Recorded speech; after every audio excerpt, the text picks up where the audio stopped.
Hello दोस्तों, welcome to प्रीति's diary. एक बार फिर से आप सभी का मेरे चैनल में बहुत बहुत स्वागत है और साथ ही आप सभी का मैं धन्यवाद करना चाहूँगी कि आप अपना कीमती समय मेरे लिए निकालते हैं। तो बस इसी तरह अपना प्यार और सपोर्ट मेरे साथ बनाए रखिएगा। और जैसा कि आप देख ही सकते हैं कि सुबह की पूजा हो चुकी है और मेरे लड्डू गोपाल जी हो गए हैं तैयार। तो मॉर्निंग के जो भी काम थे वो सारे लगभग ख़त्म हो चुके हैं और नाश्ता भी हम लोग कर चुके हैं, क्योंकि आज हमारे यहाँ है इलेक्शन और दिन है 20 मई। तो बस जल्दी जल्दी काम ख़त्म करने के बाद हमें जो अपना वोटिंग का अधिकार है उसको भी इस्तेमाल करना है। लेकिन साथ ही में यहाँ पर एसी की विंडो में ना बहुत ज़्यादा गंदगी से जमा हो गई थी। तो हस्बैंड आज घर पर ही थे, तो मैंने सोचा क्यों ना उनका आज फ़ायदा उठाया जाए और ये काम उनसे करवा लिया जाए। तो बस इसकी जो भी विंडो वगैरह थी वो निकाल दी है और मैंने वॉश करके रख दी थी। और कुछ कपड़े थे जो मुझे हाथ से धोने थे वो मैंने धो दिए हैं। और डस्टबिन जो किचन वाला जो मैं अलग रखती हूँ, इसको भी मैंने वॉश करके रख दिया है। तो हमेशा मैं संडे संडे ये काम ज़रूर करती हूँ। जैसे डस्टबिन वाला काम है, बेडशीट चेंज करने काम है, ये मेरे फ़िक्स काम है जो मैं संडे को अपना करना पसंद करती हूँ। तो बच्चे यहाँ भी बैठे थे तो बेडशीट यहाँ पर एक बार फिर से ख़राब करके चले गए थे। और अगर बेड बिखरा हुआ सा लगता है ना, तो फिर ऐसा लगता है कि घर बहुत गंदा है। तो बच्चों के जाने के बाद एक बार फिर से यहाँ पर बेड जो है मैं उसको बना दूँगी, यानी कि बेडशीट को अच्छे से टाइट करके दबा कर ठीक कर दूँगी। और मुझे ना ये बहुत ख़राब सा लगता है कि बेडशीट पे सिलवटें सी पड़ी रहे। तो फिर जितना हो सके ना उतना मैं अच्छे से इसको दबा के रखती हूँ। और ये बुक मैं रात को यहाँ पर पढ़ रही थी तो इसको भी मैं यहाँ से हटाना भूल गई थी। और कितना भी आप घर को ठीक कर लीजिए, अगर बच्चे घर में हैं तो फिर आपको ना हर 10-15 मिनट के बाद हर चीज़ को ठीक करना ही पड़ता है। और छोटे बच्चे होते हैं तब तो फिर ये काम बहुत ज़्यादा बढ़ जाते हैं। तो ठीक है, करना तो भाई। और अभी बच्चों की होने वाली है छुट्टियां, तो ये पूरे दिन का प्रोग्राम चलेगा। तो बस यहाँ पर बेडशीट वगैरह जो थी वो मैंने ठीक कर दी है। उसके बाद जो भी मैंने कपड़े वॉश करके रखे थे उनको अभी मुझे डालने जाना है, क्योंकि अभी काफ़ी लेट हो गई थी, लगभग 9:30-10 बजे का टाइम हो गया है। और छत पर धूप इतनी तेज़ थी ना, पारा जो है वो 44 को पार कर गया है। अभी तो देखिए गर्मी कितनी होगी। तो बस ये जो इसके जो विंडो थी ना, मैंने धोकर यहाँ पर रख दी है। और साथ ही मैं कपड़े भी छत पर ले आई थी। और उसके साथ ही में ये जो आटे का कनस्तर था ये भी मैंने आज धो के रखा है। तो ये काम मेरे वीकली होते हैं, ये मेरे फिक्स होते हैं। इसके लिए फिर मुझे बहुत ज़्यादा सोचना नहीं पड़ता है, क्योंकि जब आप करते रहते हैं ना तो फिर वो याद रहता है कि आपको सैटरडे ये करना है, संडे ये करना है। तो बेडशीट मैंने जो थी वो धो दी थी और रात को ही मैंने इसको भिगा के रख दिया था, क्योंकि लाइट कलर की है ना तो फिर अच्छे से साफ़ नहीं होती है। तो मैं जब बेडशीट वगैरह धोनी होती है तो मैं रात को ही भिगा के रख देती हूँ। और बस यहाँ पर मैं इनको कपड़ों को डाल दूँगी। और आज कपड़े भी ना बहुत ज़्यादा हो गए थे, कुछ चादरें थी वो मैंने सारी दोनों रूम की चेंज कर दी है, क्योंकि ये जब एसी साफ़ किया तो उसके साथ ही में फिर पंखे और जो भी जहाँ थोड़ी बहुत डस्टिंग करनी थी ना वो भी कर दी, तो काफ़ी गंदी भी हो गई थी। तो मैंने सोचा साथ ही में इसको भी धो देती हूँ। और आज बच्चे भी घर पे हैं तो हस्बैंड को भी नहीं जाना है, तो फिर ये जो काम होते हैं ना फिर इसकी जल्दी नहीं होती है। तो ये सब काम ऐसे ही हो जाते हैं और मोस्टली मैं इसलिए संडे को ही ये दिन रखती हूँ इसके लिए। और आज गर्मी तो है ही तेज़, उसके साथ ही ना मेरी कुछ तबीयत भी ठीक नहीं थी। तो फिर छत पर कपड़े सुखाते सुखाते ना मुझे अजीब सी घबराहट सी हो रही थी, ऐसा लग रहा था जैसे चक्कर आ जाएंगे, क्योंकि वाकई में बहुत ज़्यादा गर्मी हो गई है आज। और इसके साथ ही अभी हमें जाना है वोट देने के लिए, क्योंकि घर की जिम्मेदारियों के साथ साथ देश के प्रति जो हमारी जिम्मेदारी है उसको निभाना भी बहुत ज़रूरी है। और अपने इस अधिकार का इस्तेमाल हम सभी को करना चाहिए। एक अच्छी सरकार को चुनने में हमारा एक जो वोट है वो बहुत ही महत्वपूर्ण भूमिका निभा सकता है। तो अपने वोट को कभी भी वेस्ट मत होने दीजिए और हमेशा इसका इस्तेमाल कीजिए। तो हम लोग भी आ गए थे यहाँ पर पोलिंग बूथ पर अपना जो अधिकार है, अपनी जो जिम्मेदारी है उसको पूरा करने के लिए। तो वोट देने के बाद अभी हम लोग जा रहे हैं वापस घर। और आप देख ही सकते हैं धूप इतनी ज़्यादा तेज़ है ना कि बिल्कुल ऐसा लग रहा था कि मुंह जल रहा है। और अभी से ना इतनी तेज़ लू जैसी चलने लगी है, तो फिर आगे तो पता नहीं क्या होगा। और बच्चों की भी अभी समर वेकेशन स्टार्ट नहीं हुई है। छोटे वाले बेटे की तो शायद मेरे कल से स्टार्ट हो जाएगी, लेकिन बड़े वाले की तो एक्स्ट्रा क्लासेस लगने वाली हैं। तो अभी देखते हैं क्या स्कूल से इन्फॉर्मेशन आती है। और हम लोगों के बचपन में ना इतना ज़्यादा पढ़ाई का बर्डन नहीं था।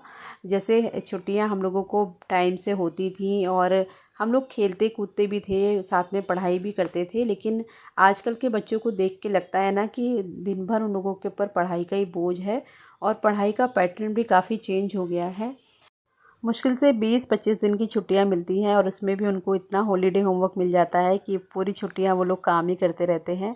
तो इस मामले में हम लोग काफ़ी लकी थे कि होमवर्क तो हम लोगों को भी मिलता था, लेकिन इतना नहीं कि दिन भर काम में ही बिजी रहें। लेकिन चलिए, जैसा है बच्चों को उस हिसाब से ढलना पड़ेगा। तो बस वोट देने के बाद थोड़ी देर आराम किया, खाना पीना खाया और उसके बाद अभी शाम का टाइम हो गया है। तो यहाँ पर खरबूजा काट के मैंने बच्चों को दिया है।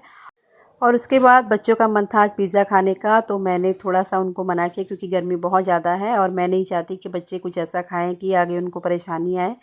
तो मैंने कहा कि चलो मैं उत्पम बना देती हूँ। और वैसे ना मेरा छोटा वाला बेटा है तो वो उसको ना मिनी पिज़्ज़ा कहता है। तो मैंने कहा चलो मैं पिज़्ज़ा स्टाइल में ही बना कर दूँगी, लेकिन बाहर का नहीं खाएँगे। तो गर्मी इतनी ज़्यादा थी ना कि किचन में खड़ा नहीं हुआ जा रहा था। सूजी मैंने भिगा कर रख दी थी और यहाँ पर बैठ के मैं जो भी सब्जियां थी वो कट कर रही हूँ। और इसी बहाने ना बच्चे सब्जियां खा लेते हैं, नहीं तो ये लोग ना शिमला मिर्च है, टमाटर है, उसको ना छाँट छाँट के रख देते हैं।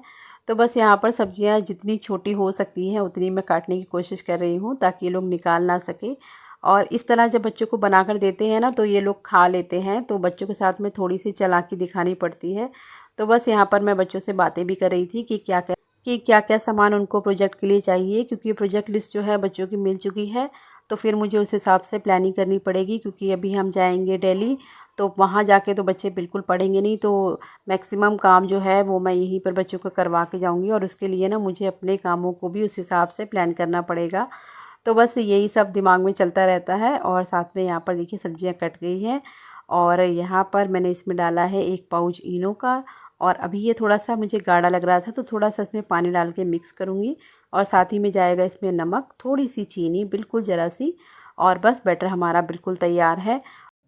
और बस ये सब तैयारी करने के साथ साथ बच्चों की जो भी प्रोजेक्ट में सामान उनको चाहिए था उसकी बनाई लिस्ट, क्योंकि वो भी मुझे ला के रखना ही पड़ेगा। और अगर बच्चों के साथ में लगे रहो ना तो फिर वो अपना काम टाइम से कर भी लेते हैं, नहीं तो फिर खेल कूद में पड़ जाते हैं, फिर काम में हो जाता है डिले और करना तो पड़ेगा ही। और अगर अभी नहीं शुरू करेंगे तो फिर वही होता है कि जैसे स्कूल खुलने वाले होते हैं फिर लास्ट मिनट पे उनको सब कुछ याद आता है। तो मैं हमेशा स्टार्टिंग में ही बच्चों का जो भी समर में जो भी हॉलीडे होमवर्क उनका होता है ना वो मैं शुरुआत में ही उनका करा देती हूँ, ताकि फिर पूरी गर्मियों में हम लोग भी अच्छे से इंजॉय कर पाएँ और टेंशन ना रहे। और बड़े बेटे का तो वैसे भी इस साल 9th क्लास है, तो उसके प्रोजेक्ट भी काफ़ी हैं, तो फिर उसको अभी से स्टार्ट करना पड़ेगा। तो बस यही चीज़ें हैं, बच्चों के साथ में थोड़ा सा लगना पड़ता है।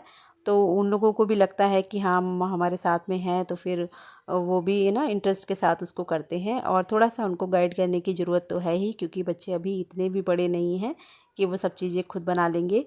तो बस यहाँ पर आप देख ही सकते हैं कि मेरा जो उत्पम था वो बन रहा है। और दूसरी तरफ मैं यहाँ पर कर रही हूँ इसको उत्पम को समझ लीजिए पिज़्ज़ा में कन्वर्ट करने की तैयारी। तो यहाँ पर मैंने इसमें डाला है 2 चम्मच मेयोनीज़ और 1 डेढ़ चम्मच डाला है मैंने इसमें पिज़्ज़ा सॉस।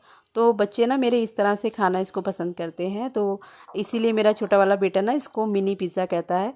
तो यहाँ पर इसको मैंने अच्छे से उलट पलट के दोनों तरफ से सेक लिया है। और जब ना अच्छे से इसको सेक लो तो थोड़ा सा ना इसमें क्रिस्पीनेस आता है, तो वो पिज़्ज़ा वाली फीलिंग भी आती है।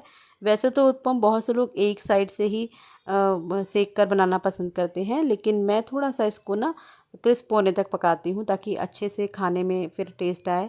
और बस इस तरह से लिड लगाकर दोनों तरफ से अच्छे से इसको पका देना है। और रेडी है हमारा उत्पम, या आप कह लीजिए मिनी पिज़्ज़ा। तो बच्चे ना इस तरह से खा लेते हैं, तो मुझे भी थोड़ी सी तसल्ली होती है कि चलो कुछ हेल्दी खाया। और बाहर का पिज़्ज़ा जो होता है वो ऐसा नहीं कि बच्चे नहीं खाते हैं, लेकिन कोशिश यही करती हूँ कि जितना हो सके बाहर का बच्चों को खाने को अवॉइड किया जाए। तो यहाँ पर दोनों साइड से मैंने इसको अच्छे से सेक लिया है और उसके बाद बस मैं इसको प्लेट में निकाल के और उसके ऊपर लगा दूँगी जो मैंने अभी मेयोनीज़ का और पिज़्ज़ा सॉस का मिक्सचर बना के रखा था ना, वो अच्छे से स्प्रेड करके और फिर इसको बिल्कुल पिज़्ज़ा की तरह 4 पीसेस में कट करके दे देती हूँ। तो मेरे बच्चे ना इसको बहुत शौक़ से खाना पसंद करते हैं। तो आप देख ही सकते हैं कि मैंने बहुत बड़ा साइज़ नहीं रखा है, इसीलिए मेरा बेटा इसको मिनी पिज़्ज़ा कहता है। तो बस 4 पीसेस में इसको कट कर दूँगी।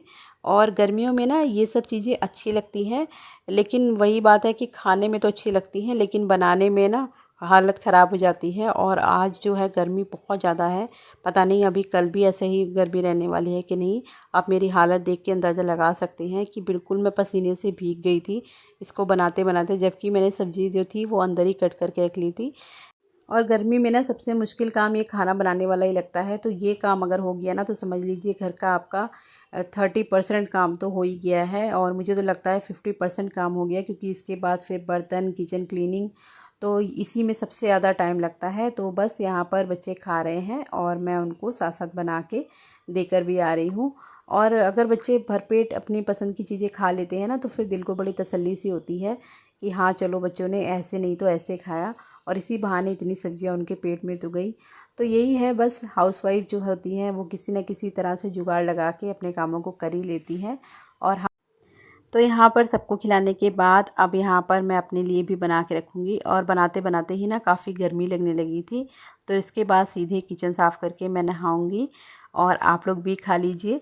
आई होप आपको आज का ब्लॉग पसंद आया हो। अगर पसंद आया हो तो प्लीज़ चैनल को लाइक और सब्सक्राइब करना बिल्कुल मत भूलिएगा।